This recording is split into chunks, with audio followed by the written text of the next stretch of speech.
Let's bring in CTV's senior political correspondent, Couteur.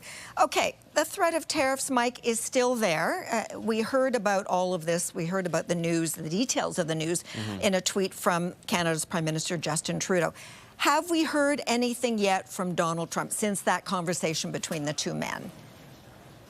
Yeah, we have, and it's interesting because he did speak about the plan that Justin Trudeau put before him, and he actually quoted from Justin Trudeau's post on X and really sort of talked about what he has gotten out of Canada, how happy he is, and this is just from his Truth Social post, which we know is his own social media website, and he said he is happy that they have finally agreed to secure the northern border, saying finally end the deadly scourge of drugs like fentanyl that have been pouring into our country, killing millions of Americans, as he says. Now, once again, the question of whether or not it is pouring into their country from our country, that is something that Canada continues to try and make a case against. But I think what's interesting when you look at the motivation behind Donald Trump, the President of the United States, and where he wants to go with this, I think you have to look towards the end of that post, where he said that he is pleased with this initial outcome and the tariffs will be paused for 30 days. And he says,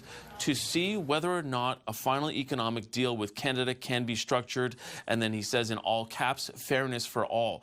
I think if we're reading into that a little bit, Sandy, this is part of what he believes needs to continue to be recalibrated, that trade imbalance that he continues to say is a big problem for the United States. We know that Canadian officials have said that there isn't a trade imbalance if you don't include oil and gas, which they obviously say that they always need, and Canada tries to pull out of the conversation. So Canada does have 30 days to continue to make this case to Donald Trump and to try and continue to say that this type of partnership that we have, this economic partnership, long-standing one, benefits both sides. We've heard from Scott Moe as well, the Premier of Saskatchewan, saying that the only person that is looking to put tariffs on right now is Donald Trump, and they have to spend the next 30 days to convince him that this is not a good option for either country. Okay, Sandy? Mike.